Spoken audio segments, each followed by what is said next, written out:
Very good morning, my dear students. Today we are going to start the next chapter, unit number 4, and the name is The Adjustment Read number 1. Adjustment के half of the milestone तक हम पहुंच गए थे, जहां तक नाना और नानी आपस में बात करते हैं. नाना और नानी आपस में एक दूसरे को देखते हैं कांच के अंदर, जबकि नानी होती ही नहीं है, और वो जब आपस में एक दूसरे को देख रहे होते हैं तो उस मोमेंट के ऊपर भी मैंने उसको ब्लॉक कर दिया था. अब थोड़ा मैंने आपको रीड 1 के अंदर थोड़ा बताया था कि ये जो राइटर हैं उनका नाम है गुलजार. गुलजार का एक्चुअल पूरा नाम जो है वो संपूर्ण सिंह कालरा. ये पंजाबी थे, पर जो आज की तारीख के अंदर आप देखेंगे तो झेलम जो डिस्ट्रिक्ट है, झेलम नदी जो बहती है, पर झेलम एक डिस्ट्रिक्ट भी है जो आज की तारीख में अर्स्टवाइल पाकिस्तान के अंदर है. और झेलम के अंदर एक गांव है दीना. तो दीना, उस गांव के अंदर इनका जन्म हुआ था, और पंजाबी फैमिली के थे, सिंगल चाइल्ड थे, और इनका बहुत सारा झुकाव राइटिंग की तरफ था. और राइटिंग में बहुत शौक़ था इनको, और टैगोर को बहुत पढ़ते थे. जब छोटे थे तो टैगोर से बहुत ज़्यादा प्रभावित थे, और टैगोर की बहुत सारी जो वर्क्स हैं, टैगोर के सारे वर्क्स को बहुत अप्रिशिएट करते, बहुत रीड करते थे, और टैगोर को बहुत मानते थे. फिर आप आगे जाके इनको देखेंगे तो ये करते करते अपना लाइफ के अंदर कुछ करने की कोशिश करते हुए, और वहाँ से फिर जब लौट गए और मुंबई की तरफ लौटे. उस टाइम पे जो मुंबई था वो बॉम्बे था. तो बॉम्बे के अंदर आके यहाँ पे एक वर्कशॉप यानी कि एक, जिसे आप बोलते हैं कि जो गाड़ियाँ ठीक करते हैं, ऐसे एक वर्कशॉप के अंदर इन्होंने काम शुरू किया. वहाँ पे ये काम करते थे, गाड़ी को टचअप वगैरह करना, कलर वगैरह करते थे. उस टाइम पे पढ़ने भी जाते थे, साथ में बुक्स भी रीड करते थे, और उनको खासा टाइम मिल जाता. गाड़ी का टचअप यानी कलर काम जो होता है, स्प्रे पेंटिंग जिसको हम बोलते हैं. उस टाइम पे स्प्रे पेंटिंग नहीं, हाथ से किया जाता था, तब वो ये काम करते थे. तो गुलजार बहुत ही हम्बल बैकग्राउंड से आते हैं और बहुत ही सिंपल आदमी है. इनकी 2-3 चीज़ें मैं आपको बताना चाहूँगा तो आपको समझ में आ जाएगा किस क्वालिटी और किस कैलिबर के ये इंसान है. गुलजार का सबसे बेस्ट जो क्वालिटी ये है कि he is a very good writer. बहुत ही ज़बरदस्त लिरिसिस्ट है, और बहुत सारी मूवीज़ के अंदर इन्होंने लिखा भी है. आपको जान के आश्चर्य होगा कि आप ये सॉन्ग जो गाते हैं कि हमको मन की शक्ति देना, बहुत सारी इंडिया की बहुत सारे स्कूल्स के अंदर सुबह की प्रेयर जो है, हमको मन की शक्ति देना, मन विजय करें, ये भी गुलजार ने ही लिखा है. ठीक है. उसके अलावा एक इनको साहित्य अकादमी अवार्ड भी मिला है. पद्म विभूषण, जो इंडिया का 4th नंबर का सबसे बड़ा सम्मान है, वो इन्हें मिला है. साहित्य अकादमी अवार्ड तो अपने आप में ही सबसे बड़ी चीज़ है किसी भी साहित्यकार के लिए. और उसके ऊपर आप देखेंगे तो एक इनको ऑस्कर भी मिला है. ऑस्कर के लिए स्लम डॉग मिलियनेयर की जो मूवी है, उसके अंदर एक सॉन्ग है जय हो, आपने ज़रूर सुना होगा जय हो.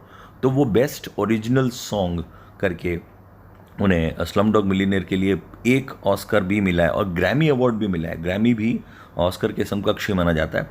यानी कि अपने आप में आप देखेंगे तो मल्टी टैलेंटेड राइटर हैं, और 99 तक इन्होंने मूवीज़ भी बनाई, डायरेक्टर भी थे बहुत अच्छे, पर लेटर उन्होंने डायरेक्शन छोड़ दिया, क्योंकि उनकी बहुत सारी मूवीज़ ऐसी हैं कि जो कि ह्यूमन टच से बहुत रिलेटेड है, और बहुत ह्यूमैनिटी को बहुत ज़्यादा कलेक्टिव अप्रोच रखते हैं ह्यूमैनिटी के प्रति. बहुत ही सुलझे हुए कलाकार हैं बहुत. पर इनका जो राइटर, जो इनका नाम था, इनका एक्चुअल में पूरा नाम है गुलजार दीनवी, जो कि बाद में इन्होंने ड्रॉप आउट कर दिया, और फिर बाद में जो गुलजार तक ही रह गए. और पेन नेम से लोग ज़्यादा पहचानते हैं. संपूर्ण Singh Kalra is a very big name, तो उसको थोड़ा शॉर्ट करके गुलजार ने ये लिखा. ये जो स्टोरी है ये भी गुलजार की अपनी खुद की पर्सनल जो लाइफ है उससे बहुत कनेक्टेड ऐसा माना जाता है. तो अब हम आगे बढ़ते हैं. हमारी जो स्टोरी है द एडजस्टमेंट के अंदर, यहाँ पे नाना और नानी, नाना देख रहे हैं नानी को, नानी का कांच में देख रहे हैं. यहाँ से हम शुरू करते हैं. ठीक है. Balcony and bed in sun of your madness. यहाँ तक तो हम लोनलीनेस हम यहाँ ख़त्म हो गए थे. अब हम आगे बढ़ते हैं. नाना वुड से बेयरली ऑडिबली. नाना कुछ कहते, बेयरली ऑडिबली, बिल्कुल सुनाई नहीं दे रहा है. ऑडिबल यानी कि सुना ना देना, बेयरली बहुत ही मुश्किल से, मुश्किल सुनाई दे रहा है. I am older than you, you just wait and watch, who is going to go first, you और आई. नाना एकदम बिल्कुल ना सुने जैसी बात में वो कहते कि मैं तुमसे ज़्यादा बूढ़ा हूँ. I am older than you, you just wait and watch, तुम बस रुको और देखो. Who is going to go first, you और आई, कौन पहले चला जाएगा, तुम या मैं, इसका फैसला वक्त आने पे हो जाए, क्योंकि मैं तुमसे ज़्यादा बूढ़ा हूँ, मैं तुमसे ज़्यादा ओल्ड हूँ। ये कॉमन आप सुनते भी होंगे बहुत बार, जो लोग बोलते हैं चलो मैं एजेड हूँ तो वो निकल जाए, ऐसा है होता नहीं है यूजुअली। कोई भी कहीं भी कभी भी जा सकता है, उसका कोई गारंटी नहीं है। पर एक लोगों को मन में ऐसा ऐसा शंका और संशय रहता है कि हाँ चलो मैं यूँ हूँ तो मैं यहाँ से निकल जाऊँगा, मैं उम्र उम्र दराज हो चुका हूँ। अगला तो वो शी वुड सिंपली से, वो सिर्फ बहुत सिंपली कहती yes you will see just watch.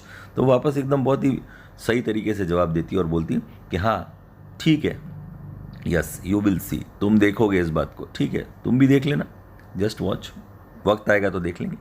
And नानी really did leave before him, और ऐसा असलियत में हो गया कि नानी really did leave before him, नानी उन्हें पहले ही छोड़कर चली गई, ऐसा पहले हो चुका। ये तो दुख की बात है।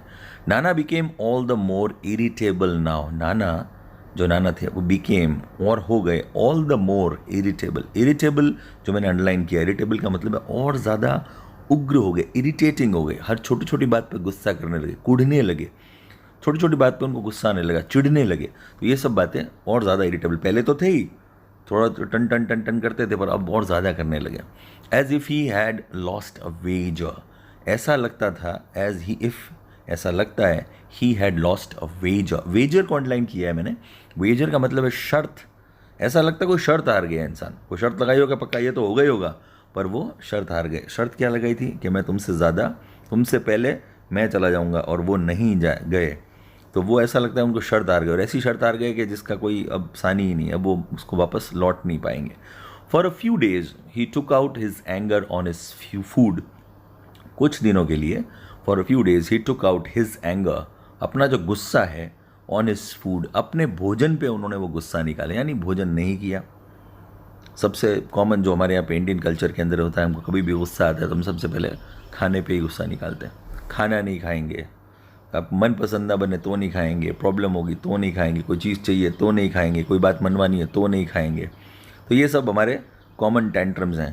तो he would push away his plate and say tell her I don't want to eat, और वो क्या करते, प्लेट को सरका देते, आगे की तरफ फेंक देते, पुश अवे प्लेट को फेंक देते और कहते टेल हर, कह दो उसे, I don't want to eat, मैं खाना नहीं चाहता हूँ, उससे जाके कह दो। अब नानी तो चली गई है पर फिर भी इनके दिमाग में ऐसा है कि खाना नानी ने बनाया, ठीक है। तो उनके दिमाग में वो जब बात है कि नानी ने जब बनाया है तो मैं अब ये उनसे मैं शर्त हार गया हूँ क्योंकि नानी पहले चली गई तो मैं नहीं खाऊंगा, नानी पे गुस्सा निकालते थे। He imprisoned himself in the bedroom, उन्होंने खुद को इम्प्रिजेंट कर दिया। इम्प्रिजेंट मतलब क्या कि खुद को एक पिंजरे के अंदर, जैसे कैसे आदमी अपने आप को बांध देता है वैसे खुद को इम्प्रिजन, एक रूम के अंदर बंद कर दिया। इम्प्रिजन का मतलब जेल होता है वैसे, तो अपने आप को जेल डाउन कर दिया। Himself in the bedroom, bedroom के अंदर ही रहते, बाहर आते ही नहीं। We removed a few of Nani's belongings, हमने जो घर वाले थे, हम लोग जो मेंबर्स थे, we removed a few of Nani's belongings, हमने नानी की कुछ बिलोंगिंग्स, बिलोंगिंग्स मतलब उनके जो कपड़े हैं, उनकी जो चूड़ियाँ हैं, उनका सिंदूर है, उनका झुमका है, उनके जो भी सामान है उसको हमने थोड़ा थोड़ा करके निकालने की कोशिश की ताकि नाना को उनकी याद ना आए। कोई आदमी चला जाता तो उसकी चीज़ देख के हमें उसकी बड़ी याद आती है।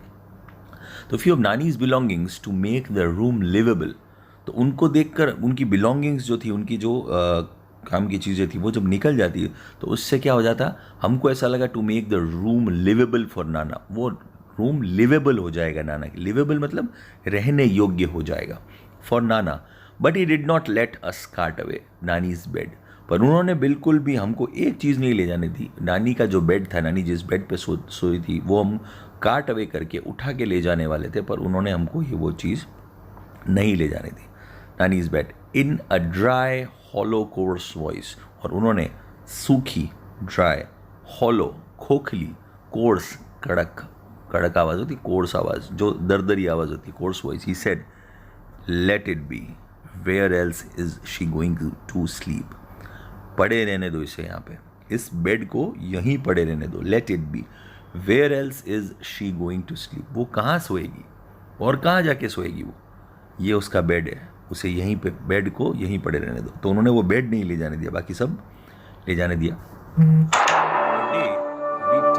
We had to take Nani's ashes away for immersion, एक वो जो जब दिन था जब हम नानी की एशेज यानी कि नानी की जो अस्थियां थी जो एक दाह संस्कार होने के बाद हमने हिंदुओं के अंदर आपने देखा हो तो कुछ अस्थियों के अंश बच जाते हैं, राख बच जाती है, कुछ अस्थियाँ थोड़ी सी बच जाती है, उसको हम एक मटकी के अंदर ले लेते हैं, उसे हम यम गंगा में जाकर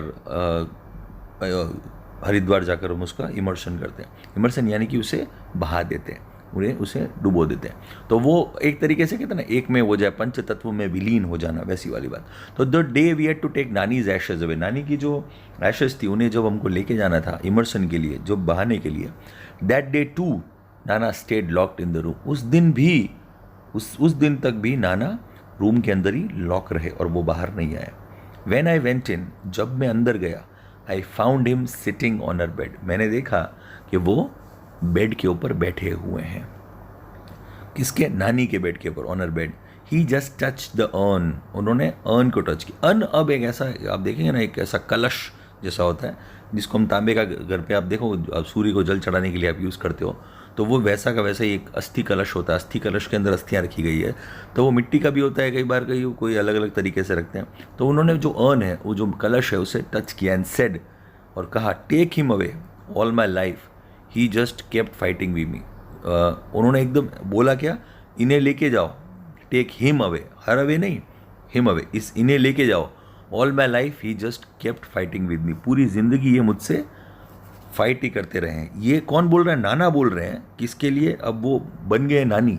ऐसा वो नानी अगर होती तो वो ये बोलती, तो उन्होंने ऐसे बोला कि टेक हिम अवे, इन्हें लेके जाओ, इन्हें ज़िंदगी भर मुझसे फाइट करते रहे। ये कौन बोल रहा है? नाना, पर वो नानी की एंगल से बोल रहे हैं। द शिफ्ट वॉज ग्रेजुअल, अब क्या धीरे धीरे करके शिफ्ट होने लगा। अब वो नाना जो थे वो अलग अलग चेंज आने लगे। ग्रेजुअल मतलब धीरे धीरे धीरे धीरे, ग्रेजुअली, बहुत ही धीरे धीरे धीरे धीरे वो चेंज होने लगे। I did not pay much heed to it, मैंने उस पर ज़्यादा ध्यान नहीं दिया। पे मच हीड बहुत अच्छा वर्ड है, इसे आप अंडरलाइन कर लीजिएगा। पे मच हीड का मतलब है किसी के ऊपर आप बिल्कुल भी ध्यान न देना।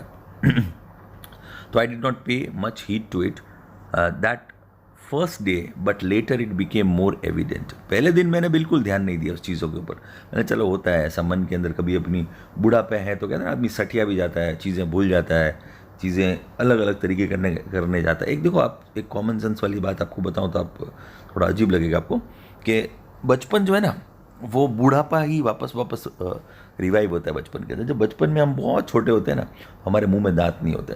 जब हम 6 महीने से भी पहले के होते हैं, मुंह में दांत नहीं होते। हमारे घुटनों के अंदर कटोरी नहीं होती, तो हम खड़े भी नहीं हो सकते, ठीक है, हम चल नहीं सकते। हमें टॉयलेट बाथरूम भी कोई और करवाता है, खाना भी कोई और खिलाता है, पानी भी कोई और पिलाता है। हम दूसरों के रहमो करम पे होते हैं, हम बोल नहीं सकते उस टाइम पे, हमें कुछ याद नहीं रहता है। कोई चीज़ याद रहती है, हम कुछ याद नहीं कर सकते, हम अपने हिसाब से चल नहीं सकते, हम कहीं जा नहीं सकते। तो वैसा के वैसा आप चीज़ घुमा फिरा के आप देखो ना, बुढ़ापा भी वैसा ही है।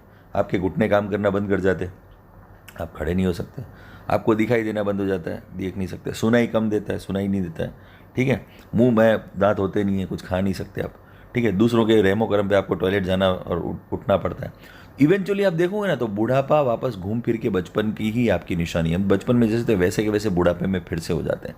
तो ये एक पूरा लाइफ साइकिल सर्कल है। तो अब लोग उस पर ज़्यादा ध्यान नहीं देते, बोले चलो ये तो होता है, बुढ़ापे में तो आदमी सठियाता है, ये सब चीज़ें होती रहती है। तो it became more evident. Another day I caught him taking Nani's cough syrup. अब जो सबसे बड़ी बात थी, अगले दिन, एक और दिन मैंने आई कॉट हिम, मैंने उन्हें पकड़ लिया। कॉट हिम मतलब वो ऐसी चीज़ कर रहे थे कि जो उनसे उम्मीद नहीं थी। वो क्या कर रहे थे? He was taking Nani's cough syrup. नानी का जो कॉफ सिरप है, कॉफ यानी कि गले के अंदर जो खराश होती है, खांसी की जो दवा है, सिरप है, वो ले रहे थे। नानी जो लेती थी वो लेते। ही वॉज मेजरिंग, वो उसे नाप रहे थे। इट बाय द कैपफुल, कैप अपने ना कैसे वो ढक्कन में नाप के कितना होना चाहिए, कितने ml होना चाहिए, उसमें करके फिर नापते। एग्जैक्टली द वे नानी यूज्ड टू, जैसे नानी नापती थी। I asked him what's that you are doing, ये आप क्या कर रहे हैं, मैंने उनसे पूछा। जब वो उन्होंने देखा कि सिरप की बोतल हाथ में ली हुई और सिरप से वो नाप रहे हैं, तो उन्होंने पूछा उससे कि क्या कर रहे हो आप। Nani used to, I asked him what's that you are doing, आप क्या कर रहे हो।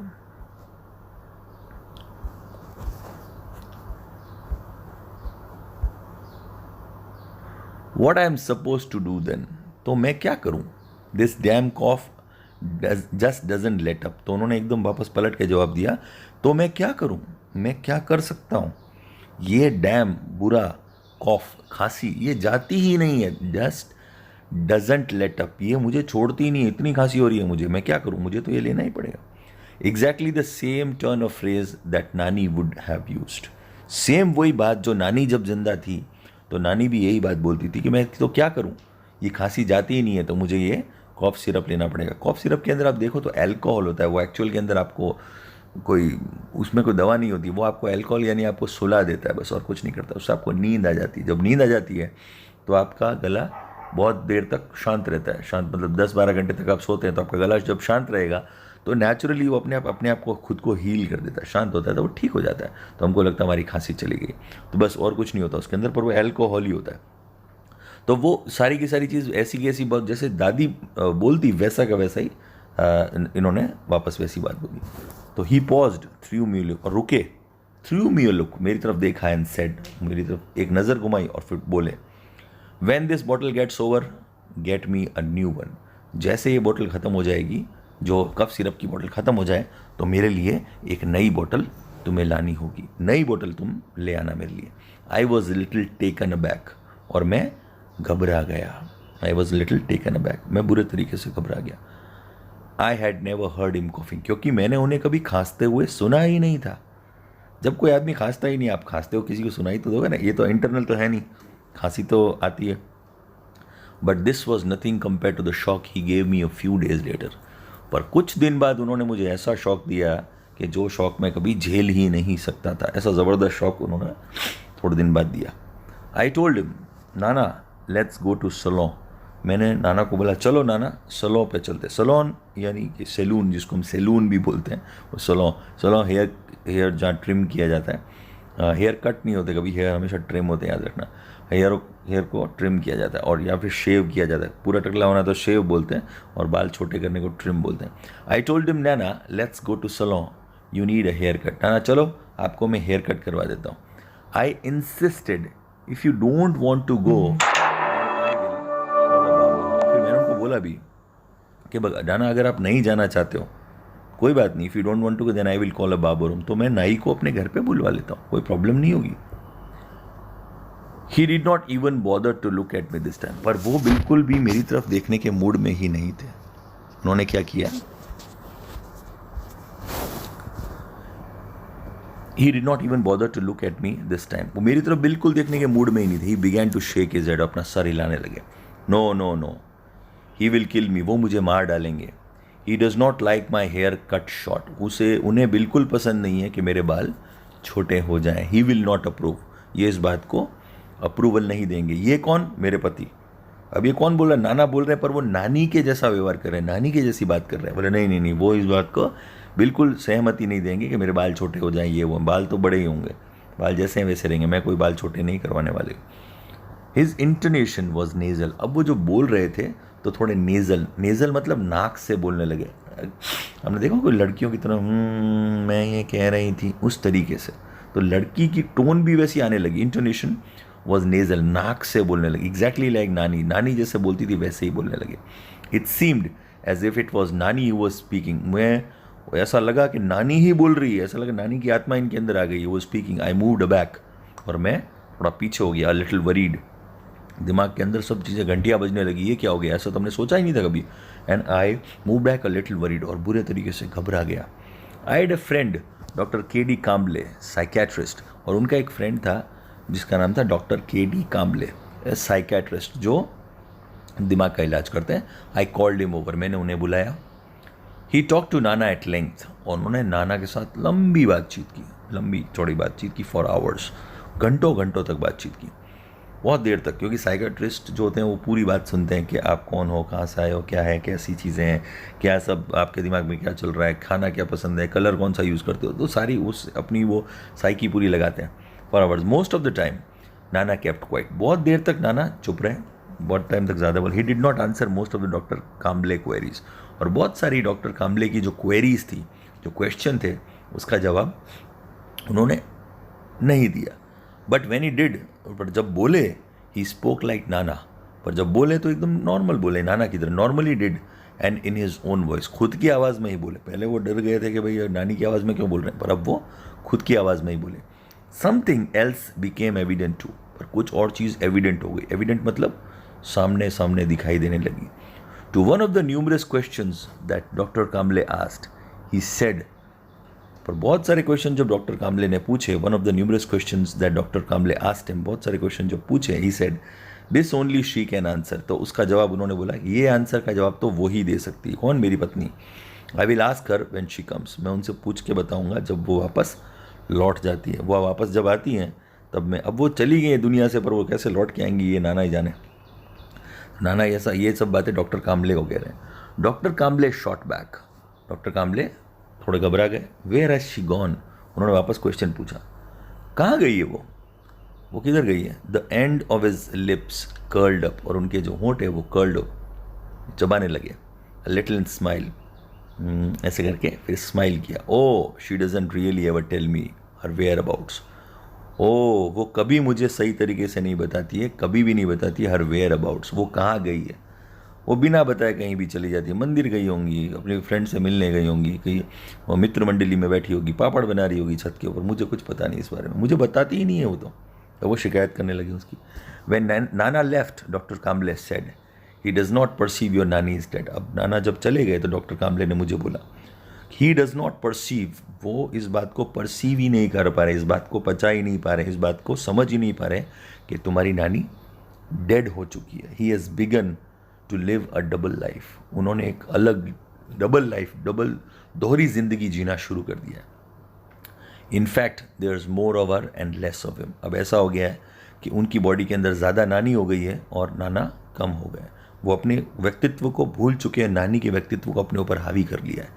ही has begun to think of himself as Nani. और खुद को ऐसा सोचने लगे हैं, begun to think himself as Nani. खुद को वो नानी ही समझने लगे हैं.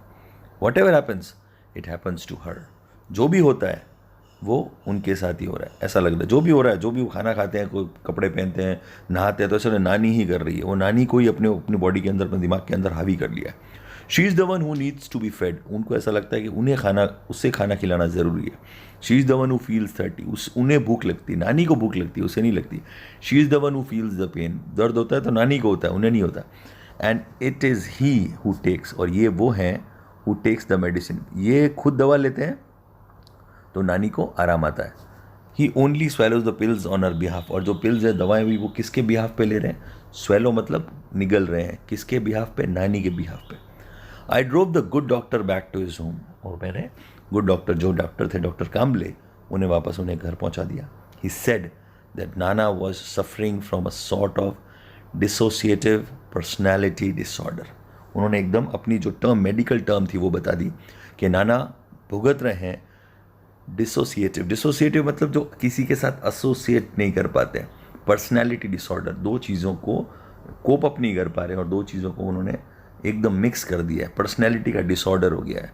अलग अलग जो उनकी पर्सनैलिटी वो चेंज हो गई है, डिसऑर्डर हो गया उसके अंदर. The condition was little understood. थोड़ा बहुत मैं बात को समझा.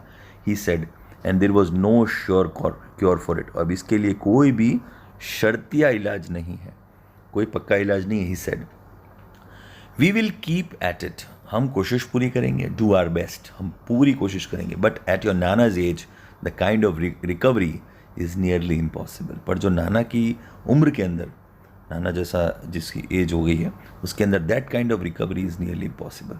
तो ये जो रिकवरी है कि एकदम सही हो जाए, ठीक हो जाए, वो इम्पॉसिबल है. वैसे भी आप बुढ़ापे में देखें एमनीशिया हो जाता है, लोग भूल जाते हैं. तो रिकवरी तो भूल ही जाओ, क्योंकि एज हो गई है तो हड्डियाँ भी जुड़ती नहीं है, तो दिमाग की तो नसें जुड़ना पॉसिबल ही नहीं है.